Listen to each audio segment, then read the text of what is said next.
आइए शुरू करते हैं। MJP Rohilkhand university BA second year semester third, paper code आपका है 42803। यानी 5 सेमेस्टर किसी एमजेपी के अदरवाइज़ किसी अन्य यूनिवर्सिटी में भी अगर एग्ज़ाम चल रहा है तो ये वीडियो उसके लिए भी इम्पोर्टेंट है। और आज इस वीडियो में हम समझेंगे, क्वेश्चन कंप्लीट करेंगे, उन क्वेश्चन को कंप्लीट करेंगे जिन क्वेश्चन को मैंने पिछले वीडियो में दिया है, और उसके अंतर्गत हम आज इनके सबके आंसर देखेंगे और आंसर कैसे बनाएंगे इन सभी पॉइंट पे चर्चा करेंगे। तो वीडियो को अंत तक देखिएगा और स्किप मत कीजिएगा। बिल्कुल भी अगर स्किप करेंगे तो कोई ना कोई पॉइंट छूट सकता है। तो जैसा कि आपको पीछे मैंने बताया है, जितने क्वेश्चन मैंने अपलोड किए हैं उन्हीं के क्वेश्चन के आधार पर मैंने ये वीडियो बनाया है, जिसमें आपको उनके आंसर भी मिलेंगे किस तरीके से बनाना है। तो सब्जेक्ट हमारा है पॉलिटिकल साइंस, यानी कि राजनीति शास्त्र है। पेपर का नाम है पॉलिटिकल प्रोसेस इन इंडिया। अगर इसको हम हिंदी में बोलें तो भारत में राजनीतिक प्रक्रिया। ठीक है, प्रश्न पत्र जो कि आपका हिंदी में आएगा और इंग्लिश में भी होगा, दोनों लैंग्वेज में होगा पेपर। और जिस तरीके से अगर आपकी लैंग्वेज है, समय आपका 2 घंटे का रहेगा, मैक्सिमम मार्क 25 नंबर रहेंगे, 75 75 नंबर के रहेंगे। तो इसमें समझने वाली बात ये है कि हमारा जो पेपर है वो टोटल इसमें भी आपके 10 क्वेश्चन आपके मिलेंगे वेरी शॉर्ट वाले, उसके बाद में शॉर्ट आएंगे और फिर आपके आएंगे लॉन्ग, यानी कि अति लघु उत्तरी, लघु उत्तरी और दीर्घ उत्तरी। तो उनके सभी के आज हम आंसर देखेंगे, क्वेश्चन भी होगा और आंसर भी होंगे। तो सभी खंडों को निर्देशानुसार आपको हल करना है। शुरू का जो खंड आपका है वो आपका रहेगा 20 नंबर का, क्योंकि 10 क्वेश्चन है तो आपके 20 नंबर को जाएंगे। लॉन्ग क्वेश्चन पहले 20 नंबर क्वेश्चन होंगे, 10 उनको देख लेते हैं। तो आइए देखते हैं, ये क्वेश्चन हमारा है, भारत के संविधान का निर्माण किसके द्वारा किया गया। ठीक है, तो भारतीय संविधान का निर्माण संविधान निर्मात्री सभा द्वारा किया गया। ठीक है, कभी कभी ऐसा हो जाता है कि आप लोग लिख देते हैं कि भारत में किसके द्वारा किया गया, तो बाबा भीमराव अम्बेडकर जी के साथ साहब के द्वारा किया गया। ऐसा नहीं है, वो अलग चीज़ है, ये क्वेश्चन बिल्कुल अलग है। ठीक है, तो संविधान निर्मात्री सभा द्वारा किया गया। अगला क्वेश्चन हमारा है, भारतीय संविधान कब बनकर तैयार हुआ, यानी कि भारतीय संविधान को बनने में कितना वक्त लगा, तो उसके बारे में चर्चा करेंगे। तो उसका क्वेश्चन का आंसर आपका है, हमारा देश जो है, देश का संविधान जो है वो 26 नवंबर सन 1949 को बनकर तैयार हुआ, अभी लागू नहीं हुआ है। यानी कि कब बनकर तैयार हुआ, तो 26 नवंबर सन 1949 को बनकर तैयार हो गया। क्वेश्चन अगला हमारा है, भारतीय राज्यों का पुनर्गठन किस वर्ष किया गया, यानी जो राज्य थे उनका पुनर्गठन की प्रक्रिया हुई तो वो कब स्टार्ट की गई थी, तो उसको देख लेते हैं। उसमें आपका जो क्वेश्चन है, आंसर है, भारतीय राज्यों का पुनर्गठन कार्यक्रम या क्रिया सन 1956 में शुरू की गई। ठीक है, इसी तरीके से आपको आंसर बनाने हैं जो आपके रहेंगे 2 नंबर वाले वेरी शॉर्ट। संविधान सभा के स्थायी सदस्य अध्यक्ष कौन थे, स्थायी अस्थायी। अस्थायी को हम बदल सकते हैं, ठीक है, वो कुछ समय के लिए होता है। स्थायी बिल्कुल स्थिर, इनकी एट लास्ट तक रहेगा, वो अपनी मर्जी से छोड़ सकता है वरना हटेगा नहीं। भारतीय संविधान सभा के स्थायी अध्यक्ष थे, वो थे डॉक्टर राजेंद्र प्रसाद। ठीक है, अगला क्वेश्चन आपका है, भारतीय संविधान का निर्माण करने में संविधान सभा को कितना समय लगा। जो भारतीय संविधान था उसका जो निर्माण किया गया तो उसको निर्माण करने में समय कितना लगा, तो यहाँ पर ये आंसर देख लेते हैं। तो यहाँ पर आपका आंसर जो है वो है, भारतीय संविधान का निर्माण करने में संविधान सभा को 2 वर्ष 11 माह और 18 दिन का समय लगा। ठीक है, क्योंकि क्वेश्चन इंपॉर्टेंट है और आपके किसी भी एग्जाम में अगर आप बैठ रहे हैं तो क्वेश्चन काफ़ी इंपॉर्टेंट रहेगा आपके लिए। भारतीय संविधान निर्मात्री सभा का प्रथम अधिवेशन कब बुलाया गया था, यानी भारतीय संविधान जो शुरुआत हुई थी हमारी सभा की, तो उसकी सबसे पहली मीटिंग यानी फर्स्ट मीटिंग कब हुई, कब इसका मतलब कार्यक्रम शुरू किया गया था। तो यहाँ पर आपका क्वेश्चन है, आंसर है, संविधान निर्मात्री सभा का प्रथम अधिवेशन यानी कि मीटिंग 9 दिसंबर सन 1946 को श्री सच्चिदानंद सिन्हा की अध्यक्षता में हुआ। यानी कि जो संविधान निर्मात्री सभा का प्रथम अधिवेशन जो था वो सच्चिदानंद सिन्हा की अध्यक्षता में हुआ 9 दिसंबर 1946 को। अगला क्वेश्चन, आप लोग प्ले स्टोर जरूर विजिट करते रहिएगा, क्योंकि प्ले लिस्ट बनी हुई है और वहाँ से आप लोग काफ़ी चीज़ें, क्योंकि इन क्वेश्चन में आपके शॉर्ट, वेरी शॉर्ट, यानी लघु उत्तरी, अति लघु उत्तरी, दीर्घ उत्तरी सभी प्रश्न इसमें सबमिट हैं, तो कोई ऐसा नहीं है। और इन्हीं में से आपको क्वेश्चन मिल जाएंगे, जैसा कि आपको बीए थर्ड ईयर जो आपका थर्ड सेमेस्टर में इंग्लिश का मिला था, ऐसी ही उम्मीद है आपको इसमें भी कंटेंट मिल जाएगा। तो क्वेश्चन है, संगठन जो गठबंधन सरकार की हैं वो उनकी 2 विशेषताएं आपको बतानी हैं। तो गठबंधन सरकार की, उत्तर गठबंधन की सरकार की 2 विशेषताएं इस प्रकार हैं, कौन कौन सी, ये देखते हैं। और आप लोग बस वीडियो को लाइक शेयर करते रहिएगा, अपने दोस्तों में जरूर भेजिएगा ताकि वो लोग भी उसको और आगे भेजें, और आप लोग जुड़ते रहिएगा। और आपके सहयोग से जो सब्सक्राइबर का है वो टारगेट ठीक धीरे धीरे बढ़ता आके जा रहा है, ग्राफ बढ़ रहा है, तो आप लोग ऐसे ही बढ़ाते रहिएगा। गठबंधन सरकार दो या दो से अधिक दलों यानी राजनीतिक दलों के बीच की जाती है। भाई गठबंधन होगा तो या तो दो दल तो होंगे ही होंगे, कभी कभी ऐसा हो जाता है त्रिकोणीय सरकार बन जाती है। तो त्रिकोणीय गवर्नमेंट बनती है तो उसमें 3 दलों की सहभागिता होती है। पहला पॉइंट ये हो गया। दूसरा पॉइंट क्या है? दूसरा पॉइंट ये है कि गठबंधन सरकार का जो आधारभूत सिद्धांत होता है वो विशिष्ट हितों को उनका स्थायी सम्मेलन होता है। ठीक है। क्वेश्चन अगला हमारा है 74वां संविधान संशोधन किसके संबंध में है या किस संबंध में है? इसका क्वेश्चन का आंसर आपका है संविधान सभा का जो 74वां संविधान संशोधन है वो आपका संशोधन नगरीय स्वशासन से संबंधित है। यानी 74वां संविधान संशोधन हुआ था वो नगरीय संबंधित था। ठीक है। अगला क्वेश्चन आपका है छुआछूत का अंत किस संविधान के किस अनुच्छेद के अंतर्गत किया गया था? या ऐसे हो सकता है कि छुआछूत या अस्पृश्यता का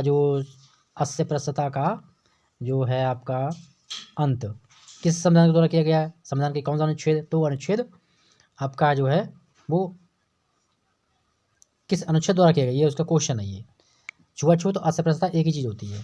तो यहाँ पर है छुआछूत यानी अस्पृश्यता का अंत भारतीय संविधान के अनुच्छेद संख्या 17 के द्वारा किया गया। ठीक है। यानी 17 के अंतर्गत अनुच्छेद 17 के अंतर्गत जो ये दंडनीय अपराध है, आप किसी को नहीं बोल सकते।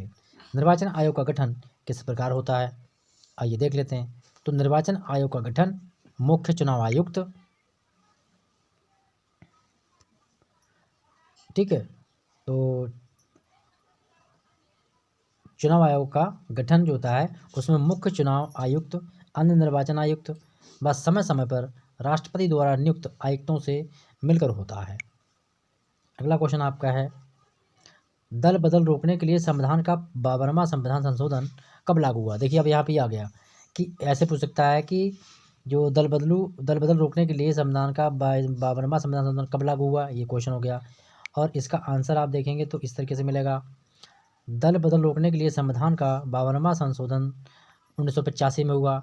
ये ऐसे पूछ सकता है कि 1985 में दल बदल रोकने के लिए 1985 में संविधान का कौन सा संशोधन हुआ? तो 52वां संशोधन हुआ। कब हुआ? 1985 में हुआ। कौन सा मतलब हुआ था? तो दल बदल रोकने के लिए संविधान संशोधन। अगला क्वेश्चन आपका है भारत में दल बदल की प्रवृत्ति या शुरुआत सर्वप्रथम किस राज्य से हुई? भारत में जो ये दल बदल जो राजनीति है ये किस राज्य से स्टार्ट हुई थी? तो आइए देखते हैं। क्वेश्चन आपका है आंसर बने आपका भारत में दल बदल की प्रवृत्ति भारत के हरियाणा राज्य से कब हुई थी? सर्वप्रथम। यानी हरियाणा राज्य जो है वो दल बदल की नीति शुरू करने वाला राज्य है। सबसे पहले वहीं से इसकी प्रवृत्ति आरंभ हुई। अगला क्वेश्चन आपका है भारतीय संघ में देशी रियासतों का विलय करने का श्रेय किस महापुरुष को जाता है? ठीक है। तो महापुरुष का नाम देना है किसका? जिन्होंने देश की रियासतों का विलय कराया, मतलब आपस में मिलाया, उन्हें एक किया। तो ये है भारतीय संघ में देशी रियासतों का विलय सरदार वल्लभ भाई पटेल के द्वारा किया गया। एक तो आंसर ये बन गया। आप ऐसे भी लिख सकते हैं कि भारतीय रियासतों का विलय करने का श्रेय महापुरुष जो है वो सरदार वल्लभ भाई पटेल को जाता है। अगला क्वेश्चन है 14 नंबर हमारा। तो इसमें दिया हुआ है कि भारतीय संविधान किस प्रकार का संविधान है? संघात्मक है या एकात्मक है? तो इसका आंसर आपका बनेगा जो भारतीय संविधान है वो संघात्मक और एकात्मक दोनों के गुण का समावेश है। ठीक है। ये दोनों ही इसमें समाहित हैं, इसीलिए जो इसका स्वरूप संघात्मक माना गया है। ठीक है। अगला क्वेश्चन वेरी मोस्ट इंपॉर्टेंट है कि बलवंत राय मेहता समिति किस संबंध में है और इसका गठन कब हुआ? जो बलवंत राय मेहता समिति है वो किसके संबंध में है और इस समिति का गठन कब किया गया? तो आइए देखते हैं दोनों आंसरों को कैसे देखेंगे। बलवंत राय मेहता समिति पंचायती राज व्यवस्था से संबंधित है, यानी पंचायत राज व्यवस्था के संबंध में बलवंत राय मेहता समिति का गठन हुआ। लेकिन बलवंत राय मेहता समिति का गठन हुआ कब? सन 1957 में। पंचायती राज को किस संविधान संशोधन द्वारा संवैधानिक दर्जा प्रदान किया गया? पहले इसको संवैधानिक दर्जा नहीं दिया गया था, तो पंचायती राज व्यवस्था को 73वें संविधान संशोधन द्वारा संवैधानिक दर्जा प्रदान किया गया है। अगला क्वेश्चन आपका है ये दिया हुआ है कि भारत में मतदान व्यवहार को प्रभावित यानी कि निर्धारित करने वाले कौन कौन से घटक, यहाँ पटक लिख दिया, घटक हैं यानी कि तत्व होते हैं, उनका उल्लेख कीजिए। ठीक है। अभी इसको आगे आपको बताएंगे कि इनका आंसर कैसे बनाने हैं। पॉइंट भी आपको इसमें मिलेंगे लिखे हुए, और उन्हीं के आगे आपको बनाना है। ऐसे लिखेंगे तो आपका पेपर 100% अच्छा हल हो जाएगा और मार्किंग की आपकी बेहतर रहेगी। भारत में मतदान व्यवहार को प्रभावित करने के लिए ये निर्धारित करने वाले घटक इन्हीं यानी कि निम्नलिखित हैं, जो किस प्रकार हैं, आइए देखते हैं। देखिए, जो मतदान का व्यवहारिक है वो जातिवाद से भी प्रभावित होता है, नेतृत्व से भी प्रभावित होता है, राजनीतिक स्थिरता और केंद्र में सरकार की आकांक्षा से भी प्रभावित होता है। ये पॉइंट डाला, अंडरलाइन कर दी आपने, इस तरीके से ऐसे कर दिया। अब आर्थिक साधन, इसके आगे आपको जो भी जानकारी है आप इसको लिख सकते हैं। ऐसे ही क्षेत्रवाद की प्रवृत्ति, तो क्षेत्रवाद भी प्रभावित करता है, तो ये भी है। अगला क्वेश्चन इसमें आपका पॉइंट है, काफ़ी पॉइंट है इनमें जो मैं दिए, इनमें से कोई से भी आप 5 पॉइंट जरूर डालेंगे। सामंती व्यवस्था का प्रभाव, राजनीतिक दलों की विचारधारा, कार्यक्रम और नीतियाँ। अगला आपका पॉइंट है युद्ध की सफलता और विफलता, धर्मवाद। तो ये काफ़ी पॉइंट इसमें है जो कि आपको काफ़ी इंपॉर्टेंट रहेंगे। तो इस तरीके से लॉन्ग आंसर को हम बनाएंगे। अगर ये आपका शॉर्ट आंसर आ रहा है तो उसमें आपके लिए पॉइंट डाल देने हैं 3 और लॉन्ग में डालने हैं आपको 6 पॉइंट। ठीक है। अगला क्वेश्चन आपका है, भारत कब धर्मनिरपेक्ष राज्य घोषित किया गया? लॉन्ग क्वेश्चन है ये आपका, दीर्घ उत्तरी है, तो आइए देखते हैं। और इसमें लघु उत्तरी भी हैं, दोनों ही तीनों क्वेश्चन आपके हैं। भारत को धर्मनिरपेक्ष सन 1976 में घोषित किया गया था, जो कि 43वें संविधान संशोधन द्वारा हुआ। ये दोनों क्वेश्चन बन गए आपके, कैसे भी आएंगे आप आंसर लिख देंगे आराम से। अगला क्वेश्चन आपका है कि स्त्रियों व कन्याओं का अनैतिक व्यापार निरोधक अधिनियम कब पारित किया गया था? यानी कि स्त्रियों और कन्याओं के अनैतिक व्यापार को रोकने के लिए कौन सा अधिनियम पारित किया गया था, उसकी बात करेंगे। तो इसमें आपका जो क्वेश्चन है आंसर ये है कि स्त्रियों और कन्याओं का अनैतिक व्यापार रोकने के लिए अनैतिक व्यापार निरोधक अधिनियम सन 1956 में लागू किया गया, यानी कि पारित किया गया ये। अगला क्वेश्चन आपका है 20, बेटी बचाओ बेटी पढ़ाओ कार्यक्रम कब घोषित किया गया? तो ये कार्यक्रम जो था बेटी बचाओ बेटी पढ़ाओ कार्यक्रम 22 फरवरी सन 2015 को घोषित किया गया। अगला, सांप्रदायिकता से आप क्या समझते हैं? यानी सांप्रदायिकता का क्या अर्थ होता है, सांप्रदायिकता से क्या आशय है, कैसे भी क्वेश्चन आ सकता है, आंसर इसकी आपको बनाना है। तो सांप्रदायिकता से आशय एक धर्म विशेष अथवा धार्मिक संप्रदाय को उसे उग्र भावना से, मतलब कि हीन भावना से देखना, जिसके अंतर्गत दूसरे धर्म और धार्मिक संप्रदाय को, यानी कि संप्रदाय को या संप्रदाय के प्रति विरोध यानी घटना आदि का प्रदर्शन किया जाना। ठीक है। अगला क्वेश्चन आपका है, भारत में संविधान सभा की मांग एवं गठन का विस्तार पूर्वक वर्णन कीजिए। तो कब गठन हुआ, कैसे हुआ, क्या क्या हुआ, तो थोड़ी थोड़ी हम डिटेल आपको हर क्वेश्चन में आपको देते रहेंगे। तो यहाँ पर आपका आंसर है कि भारतीय संविधान में संविधान सभा की मांग राष्ट्रीय स्वतंत्रता की मांग थी, यानी पूरे राष्ट्र की थी ये मांग। संविधान सभा की मांग अप्रत्यक्ष रूप से बाल गंगाधर तिलक ने की थी। कब की थी? सन 1985 में। सन 1985 का जो स्वराज्य विधेयक में इसकी मांग उठाई गई। पंडित जवाहरलाल नेहरू द्वारा सन 1924 में क्या हुआ कि ब्रिटिश जो सरकार थी उसके समक्ष, यानी कि उसके सामने संविधान सभा की प्रत्यक्ष मांग रखी गई, प्रस्ताव रखा गया। सन 1937 में, सन 1937 और सन 1939 के बीच भारतीय राष्ट्रीय कांग्रेस के अधिवेशन में संविधान सभा की मांग को दोहराया गया, यानी उसको दोबारा से फिर से दोहराया। फिर क्या हुआ? दोहराया गया। उधर द्वितीय विश्व युद्ध भी चल रहा था, तो द्वितीय विश्व युद्ध की परिस्थितियों व अंतर्राष्ट्रीय व अंतर्राष्ट्रीय दावों के कारण जो है प्रेशर में आकर जो है ब्रिटिश सरकार ने संविधान सभा के निर्माण के लिए सहमति प्रदान की या सहमति दे दी। क्रिप्स मिशन के सफल होने के कारण, क्रिप्स मिशन सफल होने के बाद क्या हुआ? सन 1946 में कैबिनेट मिशन योजना तैयार की गई, जिसमें क्या हुआ? संविधान सभा के प्रस्ताव को स्वीकार किया गया। इस प्रकार से संविधान सभा की मांग की गई। अगला क्वेश्चन आपका है कि दल पद्धति जनतंत्र का प्राण है, इस कथन की आपको विवेचना करनी। लॉन्ग क्वेश्चन है, तो इसको आइए देख लेते हैं क्या क्या होगा इसमें। तो द्वितीय विश्व युद्ध के दावों के कारण, मतलब जो है वो होकर उसने ब्रिटिश सरकार ने इस चीज़ को मान लिया और कैबिनेट मिशन योजना तैयार हुई, जिसमें भारतीय संविधान सभा के प्रस्ताव को स्वीकार किया गया। क्वेश्चन हमारा अगला था कि दल पद्धति जनतंत्र का प्राण है, इस कथन की आपको क्या करना, विवेचना करनी है, व्याख्या करनी है, या फिर आपको प्रूफ करना है। तो कैसे करेंगे आप? तो यहाँ पर देखिए इसका आंसर, आंसर है आपका लोकतांत्रिक शासन प्रणाली बिना राजनीतिक दलों के संभव नहीं होती है। ठीक है। शासन व्यवस्था चाहे अध्यक्षीय हो या फिर संसदीय हो, उसमें लोकतंत्र को सही अर्थों में स्वीकार किया जाए तो राजनीतिक दलों का अस्तित्व भी निश्चित होगा। ये मैंने आपको इंट्रोडक्शन दे दिया। अब यहाँ पर मुनरो हैं एक हमारे पॉलिटिशियन राइटर, तो उन्होंने लिखा है कि लोकतंत्र शासन दलीय शासन का ही एक दूसरा नाम है। विश्व के इतिहास में कभी भी कोई भी ऐसी स्वतंत्र सरकार नहीं रही है जिसमें राजनीतिक दलों का मतलब हस्तक्षेप या फिर अस्तित्व ना हो। ठीक है। अब इसमें आपके कौन कौन से देश हैं उनको भी देख लेते हैं। संयुक्त राज्य अमेरिका है, जिसको हम USA कहते हैं, ग्रेट ब्रिटेन है, भारत है, फ्रांस है, जापान है, सोवियत रूस है व अन्य लगभग बहुत सारे देशों में ये राजनीतिक दल सक्रिय हैं।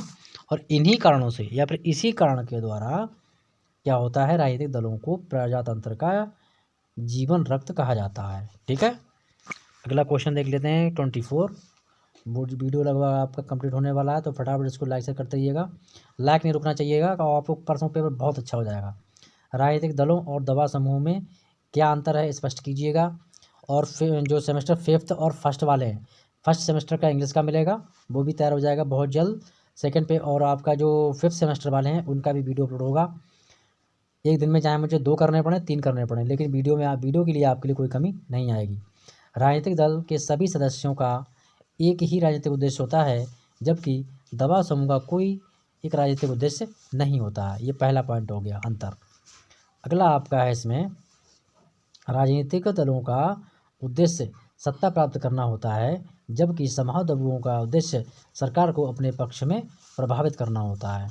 दोनों के उद्देश्य अलग अलग होते हैं। क्वेश्चन नंबर आपका क्या 25। भारत में गठबंधन की राजनीति पर एक निबंध लिखिएगा। तो ये क्वेश्चन है, शॉर्ट में है, लिख देना आपको, सिर्फ इतना लिखना, भारत में गठबंधन की राजनीति।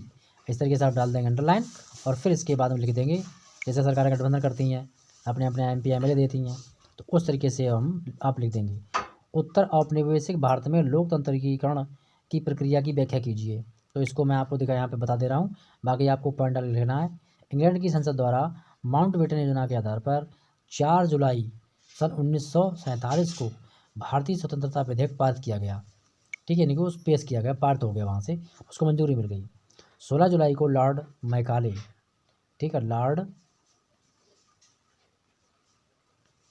लॉर्ड मैकाले पर किया गया, और 18 जुलाई को इंग्लैंड के सम्राट ने इस पर हस्ताक्षर किए गए, मतलब कि कर दिए। अगला इसी में लाइन है 2-3 और देख लेते हैं। भारतीय स्वतंत्रता अधिनियम पारित हुआ। एक किस अधिनियम द्वारा, मतलब कि इस अधिनियम के द्वारा क्या हुआ, पाकिस्तान को 14 अगस्त 1947 को आज़ादी मिली, और भारत के लिए 15 अगस्त 1947 को आज़ादी मिली। 14 अगस्त 1947 में बहुत बड़ी घटना हुई थी, जब दोनों देशों के नागरिक एक दूसरे देश में अपनी इच्छा अनुसार जा रहे थे। अगला क्वेश्चन, 73वें संविधान संशोधन की प्रमुख विशेषताएं क्या हैं? वेरी मोस्ट इंपॉर्टेंट है। 42वां संशोधन भी आप देखिएगा। तो इसमें देख लेते हैं, 82 रियासतों का एकीकरण करना। विभाजन के पश्चात स्वतंत्र भारत में 9 प्रांतों के अतिरिक्त कितनी 562 रियासतें थीं, जिनको सरदार पटेल ने एक कराया। अगला क्वेश्चन इसी में पॉइंट है, ये पॉइंट आप ऐसे ही डालना है आपके लिए। भारत के संविधान का निर्माण। तो भारत के संविधान का निर्माण संविधान निर्मात्री सभा द्वारा किया गया, जिसके सदस्य भारत के विभिन्न क्षेत्रों एवं वर्गों से संबंधित थे। 15 अगस्त 1947 को हमारा देश आज़ाद हुआ। विभाजन के पश्चात मुस्लिम लीग के जो सदस्य थे, उन्होंने क्या किया, वो सदस्य इस सभा से अलग हो गए, और संविधान सभा के सदस्यों की कुल संख्या 389 थी, जिसमें तत्कालीन ब्रिटिश के प्रांत के प्रतिनिधि 4 कमिश्नर और क्षेत्र के प्रतिनिधि थे। 43 भारतीय रियासतों के व्यक्ति थे। 1 नवंबर सन 1946 को संविधान सभा गठित की गई। तो इस तरीके इसका आंसर बना। अब क्वेश्चन अगला हम देखते हैं, कैसे इसका करेंगे हम। हमारे राजनीतिक जीवन को प्रभावित करने वाली जातियाँ भी अभी भी मूलभूत सामाजिक इकाइयाँ हैं। इस कथन को आपको परीक्षा करने राजनीति में जाति की व्यवस्था की भूमिका बतानी है कैसी है, यानी व्याख्या करनी है। अगला क्वेश्चन आपका है, भारत में अनुसूचित जातियाँ और दलित वर्ग के उत्थान हेतु सरकार द्वारा क्या प्रयास किए गए हैं? कहा है वर्ण व्यवस्था के आधार पर भारतीय हिंदू समाज के 3 वर्णों को क्या कहा गया? सवर्ण वर्ण।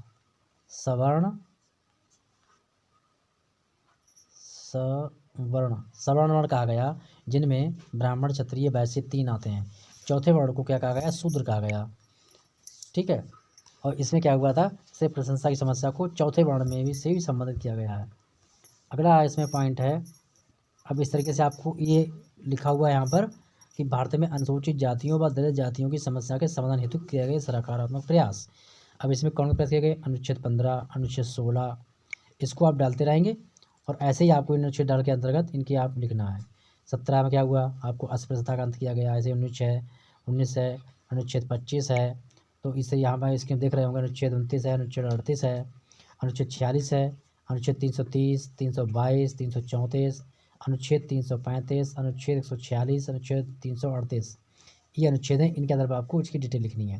अगला क्वेश्चन है, भारत में राष्ट्र निर्माण की प्रमुख समस्याएं क्या हैं? तो यहाँ पर देखिए समस्याएं क्या हैं। अगला क्वेश्चन इसमें आंसर इसका है, तो भारतीय राष्ट्र निर्माण में सहायक में जो बाधाएं हैं वो हैं जातिवाद, क्षेत्रीयतावाद, भाषावाद, सांप्रदायिकता, ये सभी पॉइंट हैं और इन्हीं पॉइंट को आपको 1 बाय 1 करके डाल देना है। जैसे मैंने पीछे इसका क्वेश्चन बताया था पिछले क्वेश्चन में, वैसे ही। भ्रष्टाचार है स्वतंत्रता के पश्चात, ये समस्याएं आज भी बनी हुई हैं। अगला क्वेश्चन आपका है, सांप्रदायिकता का क्या अर्थ है? सांप्रदायिकता के लिए उत्तरदायी जो कारण है वो कौन कौन से हैं? कारण जो है वो कौन कौन से हैं वो दिखाना है, तथा सांप्रदायिकता के निवारण के उपाय भी आपको लिखने हैं। तो अब इसमें क्वेश्चन आपका है, भारतीय समाज प्राचीन काल से ही विभिन्न धर्मों, संप्रदायों एवं तथा उनके अनुयायियों का संगम रहा है। यहाँ धर्म के क्षेत्र में अनेकता में एकता के दर्शन होते हैं, लेकिन वर्तमान समय में जो है इसमें काफ़ी समस्या आ रही है। और तो अब इनकी भावनाओं की वृद्धि हो रही है। तो सांप्रदायिकता के लिए उत्तरदायी कारण राजनीतिक कारण भी है, धार्मिक असहिष्णुता भी है, सामाजिक कारण भी हैं, मनोवैज्ञानिक कारण हैं, प्रचार है, धर्म प्रचार है, ऐतिहासिक कारण भी हैं। सांप्रदायिकता के निवारण के उपाय क्या है वो देखिए अब। राष्ट्रीय इतिहास का निर्माण, सांप्रदायिक शिक्षणों का उन्मूलन, इन्हें सुधार करना, सांप्रदायिक साहित्य पर प्रतिबंध होना चाहिए, अल्पसंख्यकों को विशेष सुविधाएं देनी चाहिए जिनका अंत कर दिया गया है, कानून की एकरूपता होनी चाहिए, नैतिक शिक्षा का समावेश होना चाहिए और भारतीय जो है राष्ट्रीय पर्वों को प्रोत्साहन मिलना चाहिए। भ्रष्टाचार क्या है, इसके प्रमुख कारण क्या हैं? तो यहाँ ये देखते हैं, सामाजिक अंतःक्रियाओं एवं आवश्यकताओं का क्षेत्र दिन प्रतिदिन बढ़ता जा रहा है, इसलिए हमें समाचार पत्रों में व्यापारियों के द्वारा की जाने वाली मिलावट, कालाबाजारी, सार्वजनिक निर्माण विभाग में रिश्वतखोरी, डॉक्टरों द्वारा, वकीलों द्वारा कार्य करने से, उद्योगपतियों द्वारा कर की चोरी करना, ये सब क्या है? ये सब गैर कानूनी है। तो इसके जो समाचार मिलते रहते हैं ये सब क्या है? ये जीवन में व्याप्त भ्रष्टाचार के ही रूप हैं। कौन कौन से हैं आप कैसे देखेंगे? भ्रष्टाचार के कारण क्या क्या है? आत्मस्वार्थी की पूर्ति, भौतिकवादी आदर्श। अगला दिया हुआ है अत्यधिक प्रतिस्पर्धा, परिवर्तित राजनीति एवं शासकीय संरचना, लोकतंत्र प्रणाली के दोष, तो ये सारे इसमें हैं।